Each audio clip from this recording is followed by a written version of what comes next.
We're going to start Unit 7 with a quick review of what acids and bases are, and a quick intro into what pH is and some simple calculations associated with pH. So last fall, when we talked about reactions, we talked about the fact that there are different definitions for acids and bases. You could have the Arrhenius definition. An Arrhenius acid generates hydrogen ions, and an Arrhenius base generates hydroxide ions. But the definition that we're going to focus on the most in AP chemistry is the Brønsted-Lowry definition. And we learned this in the fall, but this is a quick review. A Brønsted-Lowry acid is a chemical that donates a proton, or by a proton we really mean an H+ ion, when put in water. And by a Brønsted-Lowry definition of base is a chemical, a substance that accepts a proton. And you're going to see a hydrogen ion represented two different ways in chemistry. You're going to see it either represented as an H+ ion, which is a hydrogen ion, or you will also see it represented as H3O+. That's a water that's combined with an H+ ion. Those two are used interchangeably.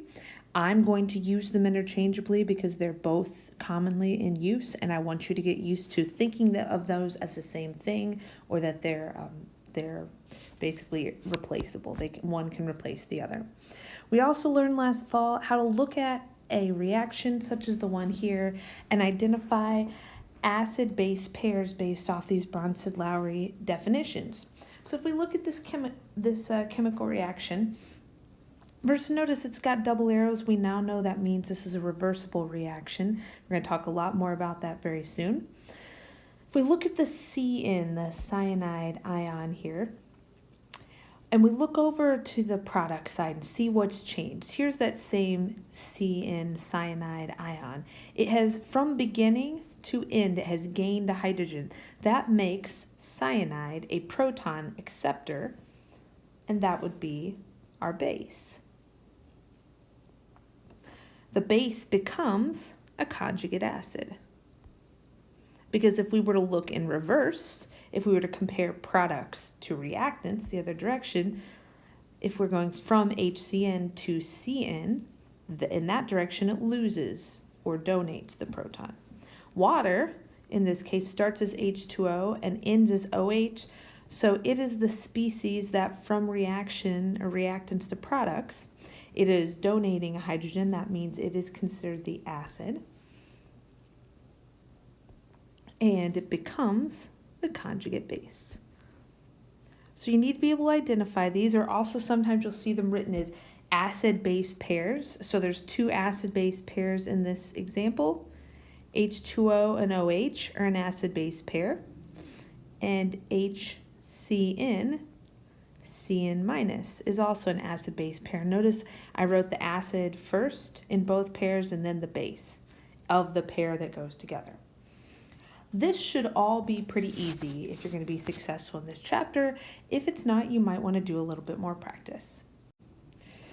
Water is a huge part of acid-base chemistry. Water is really special when it comes to acids and bases because it can act as both an acid and a base. That word amphoteric, the prefix amph means both. Amphoteric means can act as both acid or base. Another interesting thing that water can do is that it can auto-ionize. As the word says, it can self-ionize. So two water molecules, as pictured in this little diagram here, two water molecules can react with one another to make one hydroxide ion and one H3O+ ion. And notice it's very intentional that there is a double arrow in here. This is an equilibrium that is always maintained in water. I've written out the chemical reaction that was shown in the picture, and that is probably one of the most important chemical reactions in this entire chapter. That equilibrium is going to be maintained no matter what else is going on in the water. If you look at a cup of water sitting in front of you right now, it's mostly H2O, just plain old water molecules, but a small fraction of the water molecules in any cup of water have autoionize themselves to become hydroxide and hydronium ions, OH minus and H3O plus. So if, we're going to start bringing equilibrium stuff back. Back in chapter 6, when we talked about equilibrium, we had this whole list of different subscripts that you could put on a capital K. One of those possibilities is W, and we're going to talk about that right now. That little W means KW. It's probably the most special equilibrium constant. It's the equilibrium constant for this special equation, the autoionization of water. When we write an equilibrium constant, it's always product concentrations over reactant concentrations.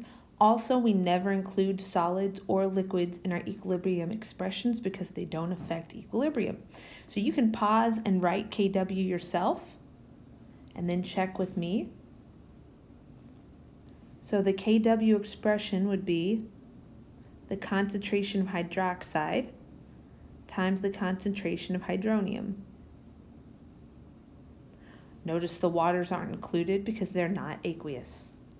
And that equilibrium constant, the value of that equilibrium constant is 1 times 10 to the negative 14th at 25 degrees Celsius. So some things to know about that number. First, 10 to the negative 14th is very, very small. So again, it's only a small fraction of the water molecules that have autoionized themselves. However, it's very significant because pH or acidity and basicity play a big role in biology and how things operate in our world. Also important to notice that I've got written here, this is true at 25 degrees Celsius. We're going to look in some of the problems in this chapter about how this changes if you're not at 25 degrees. We're not going to deal with it today, but maybe you want to star this in your notes. That equilibrium constant is 10 to the negative 14th at 25 degrees and only at 25 degrees at standard temperature. Last thing I want to point out, you don't need to memorize that value. It is on the AP reference sheet, but we're going to use it so much that you'll probably know it. So as I've said already, no matter what else is dissolved in water, this equilibrium between hydronium and hydroxide must be maintained. You've also probably heard of neutral solutions, acidic solutions, and basic solutions before. Normally, people are taught before AP chemistry say, oh, a neutral solution is pH 7. That is true at 25 degrees and only at 25 degrees. The definition of a neutral solution that is always true, always, regardless of the temperature, is that the hydronium concentration is equal to hydroxide. So the true definition of neutral is that the hydronium and hydroxide concentrations are the same. So in acidic solutions, there's more hydronium than there is hydroxide. And in a basic solution, there's more hydroxide than there is hydronium. Those definitions are always true again, regardless of the temperature. So we're going to look at our first example problem of the chapter. This practice exercise says, what's the concentration of hydroxide if you have 1.3 molar hydrochloric acid? So we're asking about a hydroxide concentration when we're given an acid. The first question that you want to ask yourself on any problem that you're going to encounter in this chapter is this acid strong or is this weak? Knowing your list of strong acids and strong bases is going to be critical. Hydrochloric acid is a strong acid. And we talked about this a little bit in the fall. We're really going to hit it in the next activity we do this chapter. But when we wrote net ionic equations, we said a strong acid dissociates completely. So if you've got HCl, that means that it is going to, in water, completely separate into hydronium and chlorine ions separately. I very intentionally used a single arrow for strong to indicate that all of the hydrochloric acid is going to dissociate. It's all going to separate into ions. That's going to become very important later in the chapter, so you might as well get used to it now. Because all the hydrochloric acid becomes hydronium, the concentration of hydronium must be equal to the concentration of the hydrochloric acid, which is 1.3 molar. Again, that only works because this is a strong acid, because it dissociates completely. So if we write our Kw expression that we had on the previous slide, Kw is equal to the concentration of hydronium times the concentration of hydroxide. Kw, we're going to assume 25 degrees unless told otherwise, is 1 times 10 to the negative 14th. The hydronium concentration is 1.3 molar, and we want to know the hydroxide concentration. So we're just going to divide by 1.3. And the hydroxide concentration is 7.7 times 10 to the negative 15th molar. Notice, very, very, very small in comparison. This should kind of make some sense. We just got done saying if we've got something that's acidic, the concentration of the hydronium is bigger than the concentration of the hydroxide, and that is definitely the case here. So you'll notice that in a neutral solution where they would have been equal, if you increase the amount of the hydrogen ion, the hydronium, then the hydroxide amount will get smaller. The reverse would happen if you added a base. The amount of hydroxide would go up, so the amount of hydronium would go down. Now, people tend to not be very good at exponents. Like this number here, people don't like dealing with it. 10 to the negative 15th, it's just hard for people to wrap their heads around. So it's a lot more common in acid-base chemistry to use pH to express things. pH actually just means hydrogen power, and when we say power here, we're referring to the exponent. So when we're talking about pH, really like the pH of this solution is going to be whatever the power of 10 is on the hydrogen number. So pH is described as the negative log of the concentration of the hydronium. For this case, if you imagined it at times 10, it'd be times 10 to the 0 power. So this is going to be a really low pH between 0 and 1. We also define a similar term, POH, the hydroxide power, as negative log of the hydroxide concentration. So the POH here would be about 15. Again, we also don't like negatives, so hence the negative here. It's a lot easier for us to think about 15 than it is negative 15.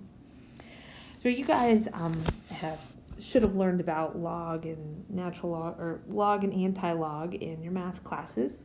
So if pH, if you know the hydronium concentration and you want to figure out the pH, you do the negative log. Pause for a minute, see if you can figure out how you would get the hydronium and hydroxide concentrations from the pH or the POH.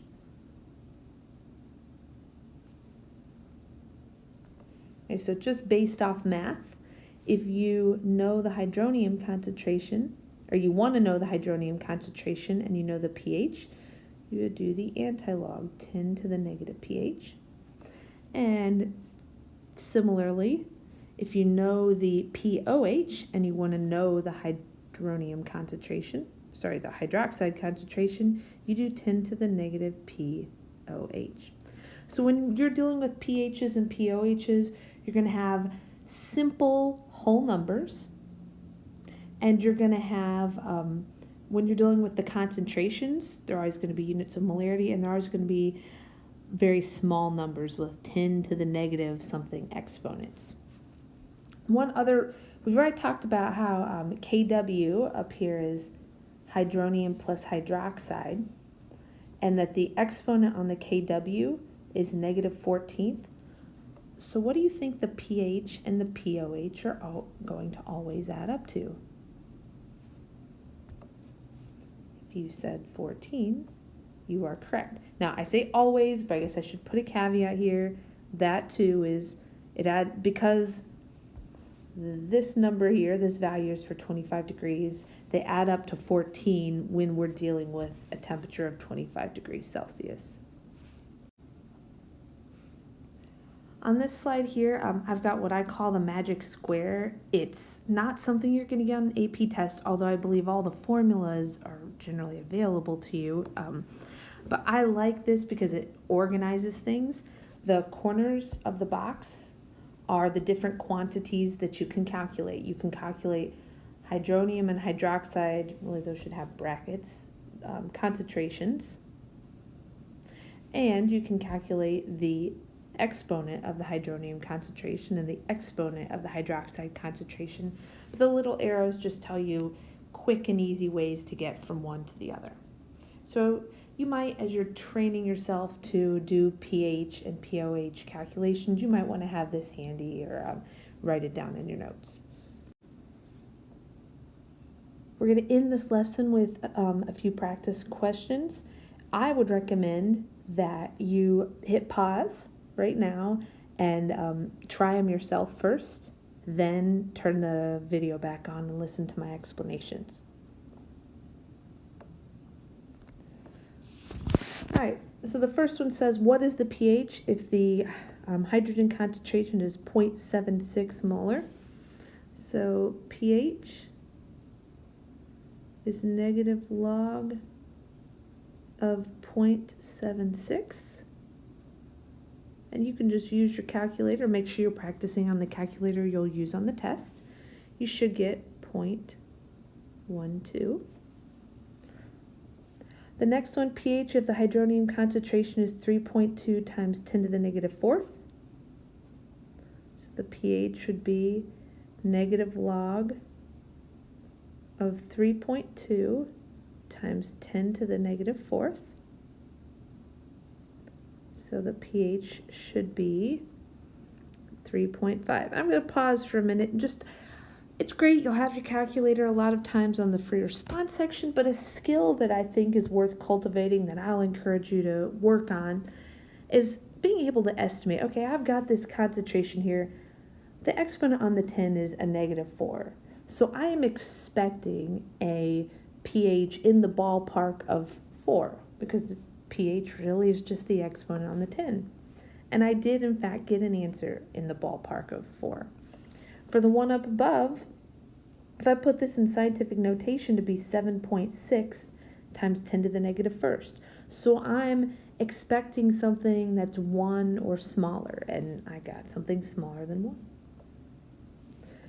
So coming here, trying it the other direction, the hydronium concentration of the pH is 3.33. The hydronium concentration is 10 to the negative 3.33.